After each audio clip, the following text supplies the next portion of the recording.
You woke up this morning, and before your feet even touched the floor, before you took a single conscious breath, your hand was already reaching for the phone. Not because someone important had texted, not because something urgent had happened overnight, just because. Because your brain whispered, check it, and you obeyed without question. I want you to sit with that for a moment. Not to feel guilty, not to feel ashamed, just to notice. Because the truth is, you're not weak, you're not broken, you're not lacking discipline. You are living inside a world that was specifically engineered to keep your eyes on a screen, your thumb scrolling, and your brain hungry for the next tiny spark of something new. And today, we're going to talk about why. There's a molecule in your brain called dopamine. You've probably heard the word before. Maybe you've seen it in a headline: dopamine detox, dopamine fasting, hack your dopamine. It sounds scientific and complicated, but at its core, dopamine is simple. It's not the molecule of pleasure. That's a common misunderstanding. Dopamine is the molecule of anticipation. It's the wanting. It's the itch before the scratch. It's the craving before the bite. It's the reason your brain lights up, not when you get what you want, but when you think you might get it. And here's where it gets interesting. Your phone, that little glass rectangle you carry everywhere, is one of the most sophisticated dopamine triggering machines ever created. Not because it gives you deep satisfaction, it doesn't, but because it gives you the endless possibility of something. A new message, a new like, a new video, a new notification, the little red badge on an app icon, the pull down refresh animation. Every single one of these tiny moments tells your brain something new might be here, something rewarding might be waiting. And dopamine says, let's find out. That's the loop. That's the cycle you're caught in. Not because you chose it, but because your brain was built for a world that no longer exists. Thousands of years ago, dopamine helped you survive. It made you curious about new places, motivated to find food, excited by the possibility of connection. It rewarded exploration. If you saw a bush full of berries in the distance, dopamine pushed you to walk over there and check it out. If you heard an unfamiliar sound at night, dopamine made you pay attention. It was useful. It was necessary. It was beautifully calibrated for a world where rewards were rare, effortful, and genuinely meaningful. But now rewards are everywhere. They're free, they're instant, and they require zero effort. You don't have to walk across a field to find berries. You just have to tap an icon. You don't have to hunt for hours to earn a meal. You just have to open a delivery app. You don't have to travel across a village to hear news from a friend. You just have to pull down a notification shade. The ancient circuitry of your brain is still running the same old software, but the world it's operating in has changed beyond recognition. So when you find yourself checking your phone 30, 40, maybe 60 times a day, it's not because you're addicted to the content. Most of the time, you're not even interested in what's on the screen. You're addicted to the check itself, the anticipation, the maybe, the little whisper that says, what if something new happened in the last 3 minutes? Think about how this actually plays out in your day. You're sitting at your desk trying to focus on something important, a work project, a conversation, a book you actually want to finish, and then you feel it, a restlessness, a tiny discomfort. Not pain exactly, just a pull. Your brain says, I wonder if anything happened, and your hand moves before your conscious mind even gets a vote. You unlock the phone. You open an app, you scroll for a few seconds, you find nothing interesting. You put the phone down, and 30 seconds later, you're reaching for it again. That cycle, the restlessness, the reach, the scroll, the nothing, the repeat, that is the dopamine loop. And it's not that you lack willpower. It's that your brain is being stimulated thousands of times a day by a device that was designed by some of the smartest engineers on the planet to be as addictive as possible. You are not in a fair fight. Let me tell you something that might surprise you. Every time you check your phone and find nothing new, your brain doesn't calm down. It actually gets a little more restless. Because dopamine doesn't just respond to reward, it responds to the gap between what you expected and what you got. When you expected something and found nothing, your brain doesn't say, oh well. It says, let's try again. This is the exact same mechanism that makes slot machines so addictive. The uncertainty is the hook. Not knowing whether the next check will have something is what keeps you coming back, not the reward itself. And here's the part that really gets me. After a long stretch of this, the constant checking, the endless scrolling, the quick hits of nothing, something quieter starts to happen. You begin to feel a low-grade dissatisfaction with your actual life. Not because your life is bad, but because your brain has been so overstimulated by tiny, frequent rewards that normal, everyday pleasures feel flat. A beautiful sunset, a slow conversation with a friend, a walk in the park, a meal cooked with care. These things still feel good, but they feel less good than they used to because your brain's threshold for reward has been raised. The volume knob has been turned up so high by constant digital stimulation that the gentle music of real life can barely be heard. This is not a metaphor.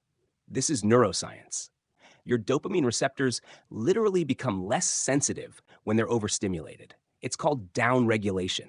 And it means that the more you chase quick digital hits, the harder it becomes to both enjoy slow, meaningful experiences. The phone doesn't just steal your time, it quietly steals your capacity for joy. I remember a period in my own life when I realized I couldn't sit through a meal without checking my phone. Not because I was expecting anything important, just because the silence felt uncomfortable. The stillness felt like a void that needed filling. And the easiest way to fill it was to scroll. I would pick up my phone, open Instagram, look at pictures of people I didn't know doing things I didn't care about, and then feel vaguely worse than before. But I'd do it again 10 minutes later, and again, and again. Not because it made me happy, because it made the quiet go away. And that's the real cost. Not the screen time number on your weekly report, not the hours lost. It's the quiet moments that disappear. The moments of boredom that used to be moments of reflection. The moments of waiting that used to be moments of observation. The moments of stillness that used to be moments of peace. All of them get filled with scrolling. And slowly, without noticing, you lose the ability to just be, to sit with yourself, to exist without stimulation, to feel okay without being entertained. That might sound dramatic, but I think if you're honest with yourself, you already know what I'm talking about. You've felt it, that itch, that restlessness, that feeling that if you're not consuming something, a video, a post, a message, you're somehow wasting time. That boredom is a problem to be solved rather than a space to be explored. So what do we do about it? Because here's the thing. I'm not going to tell you to throw your phone away. That's not realistic. Your phone connects you to people you love. It helps you work. It gives you directions. It plays music that moves you. The phone itself isn't the enemy. The enemy is the unconscious, automatic, compulsive relationship we've developed with it. The problem isn't that you use your phone. The problem is that your phone uses you. If you've ever felt something while listening to this, a recognition, a slight discomfort, maybe a little sadness, I'd love for you to pause and drop a comment below. Just tell me one thing. How many times a day do you think you check your phone? No judgment, no shame, just honesty. Sometimes seeing the number written out is the first step toward changing it. And if this video is making you think, hit that like button. Not for me. For the algorithm to share this with someone else who might need to hear it too. Now, let's talk about what actually helps. Not extreme solutions, not digital detox retreats or throwing your phone in a lake. Just small, realistic shifts that can start to break the loop. The first thing is awareness. And I know that sounds painfully simple, but awareness is not the same as knowing. You know you check your phone too much. But awareness is different. Awareness is catching yourself in the act. It's noticing the exact moment your hand starts to reach. It's feeling the restlessness before you unlock the screen. It's catching that split second between the impulse and the action and saying, oh, there it is. There's the pull. You don't have to resist it. You don't have to fight it. Just notice it. Just see it clearly.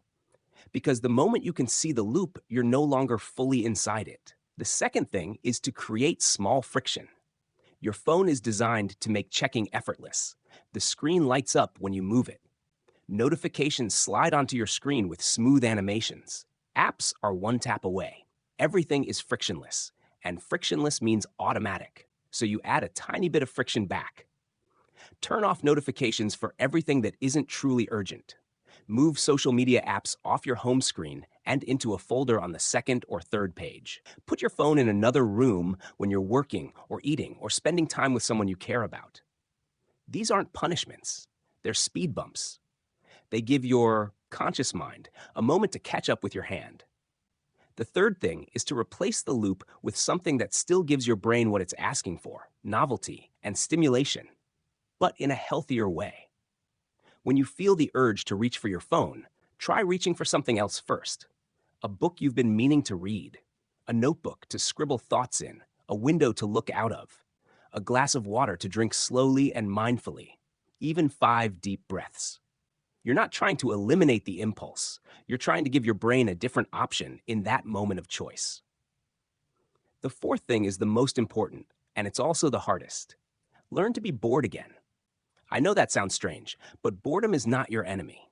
Boredom is the space where creativity lives. It's where ideas appear. It's where you process your day, your feelings, your dreams. When every empty moment is filled with scrolling, your brain never gets the chance to wander. And wandering is where the best thoughts come from. So let yourself be bored. Sit on a bus without headphones. Wait in line without your phone. Eat lunch in silence. It will feel uncomfortable at first. Really uncomfortable. That's okay. That discomfort is your brain recalibrating. It's learning to be okay with stillness again. The fifth thing is to notice what you feel after you scroll, not before. After. Because before you check your phone, dopamine makes you believe something wonderful might be on the other side. But after you've scrolled for 15 minutes and put the phone down, what do you actually feel? Calm? Satisfied? Refreshed? Or scattered? Vaguely anxious? And a little emptier than before? Start paying attention to the after. That post-scroll feeling is the truth. The pre-scroll excitement is the trick. And the sixth thing, this one is gentle, but it matters. Be kind to yourself when you slip, because you will. You'll check your phone out of habit. You'll scroll for 20 minutes without realizing it. You'll reach for the device in a moment of loneliness or anxiety. And when that happens, don't beat yourself up. Don't add guilt on top of the habit. Just notice. Just say, there it is again, and gently redirect. Change doesn't come from punishing yourself. It comes from understanding yourself. There's a reason you keep reaching for that phone, and it's not because you're shallow or weak or addicted to screens. It's because you're human. Your brain is doing exactly what it was designed to do: seeking connection, seeking novelty, seeking relief from discomfort. The phone just happens to be the easiest, fastest, most available way to meet those needs. The problem isn't that you have needs. The problem is that the phone meets them in a way that leaves you emptier than before. Real connection doesn't come from a notification. Real novelty doesn't come from a feed curated by an algorithm. Real relief from discomfort doesn't come from numbing yourself with content.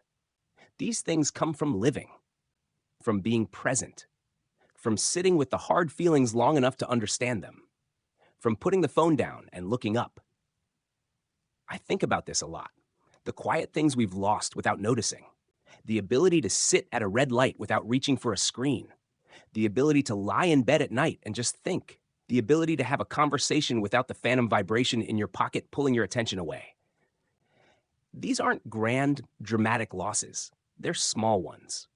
But they add up. They compose a life. And when they disappear, something essential goes with them. Here's what I want you to hear most of all. Your brain is not permanently damaged. Your attention is not gone forever. Your capacity for stillness, for focus, for deep enjoyment, it's still there. It's just buried under layers of overstimulation, and layers can be peeled back. Not all at once, not dramatically, but gently, slowly, one small choice at a time. You don't need a 30-day detox. You don't need to move to a cabin in the woods. You just need to start noticing. Start pausing. Start choosing, even once a day, to let the moment be enough without documenting it, sharing it, or scrolling past it. Maybe tonight before bed, you could try something. Instead of scrolling yourself to sleep, just lie there in the dark. Let your mind wander. Let it be messy and unstructured and boring. Let it think about whatever it wants to think about. You might be surprised by what comes up when you stop feeding your brain someone else's content and start listening to your own thoughts. Because at the end of the day, this isn't really about dopamine. It isn't really about screens or apps or notifications. It's about what kind of life you want to live. A life where your attention belongs to you. A life where you can sit across from someone you love and be fully there. A life where the quiet moments aren't empty but full, full of presence, full of you.